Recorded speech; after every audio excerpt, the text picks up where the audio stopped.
friends, today we have Peppa Pig. This looks like the schoolhouse and it folds. And it also has every piece that can move inside. This is Peppa Pig's school playset. It has a ring the bell and you can try me. Let's try it. It actually works.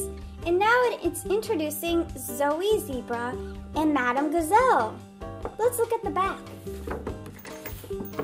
On the back we have 3 Peppa Pig friends, which is Peppa Pig, Zoe Zebra, and Madame Gazelle. And you can see Madame Gazelle is playing ABCs and you can flip the easel chalkboard. And all these chairs and tables can come out and Peppa Pig can go learn in the schoolyard. Yay! Let's open the box. So here it's like without the big box and we can start opening it. Wow, so the first thing I noticed is that you can close the schoolhouse. See? You can close it and you can take it with you. So you can always play with the box. Now let's open it and play with it.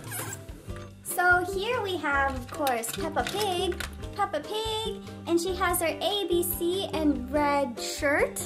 So she can sit down too. And then here's the blackboard. And this blackboard has A, B, C, D, 1, 2, 3, 4, a square and a triangle, and you can take it out to flip it over. And on the back of the chalkboard, it has a house, a dinosaur, an apple, and sun and a star. And here is Madame Gazelle. It's Peppa Pig's teacher. And you can move the study space and the drawer anywhere you want. And in the schoolhouse, there's a clock. It's purple on the inside, and you can learn musical notes. And it comes with a movable bookshelf. And you can place it right here so then it doesn't move. But I'll put it back here since it looks nice there. And on this side, we have Peppa Pig's friend, Zoe the Zebra. She's so nice with her purple shirt. And this one also comes with a movable chair and desk, as well as a movable table. Wow, Peppa Pig is gonna have so much fun with her classmate, Zoe the Zebra. They should go back to class now. Do you hear that? The bell's ringing. Time to go to class. Bye.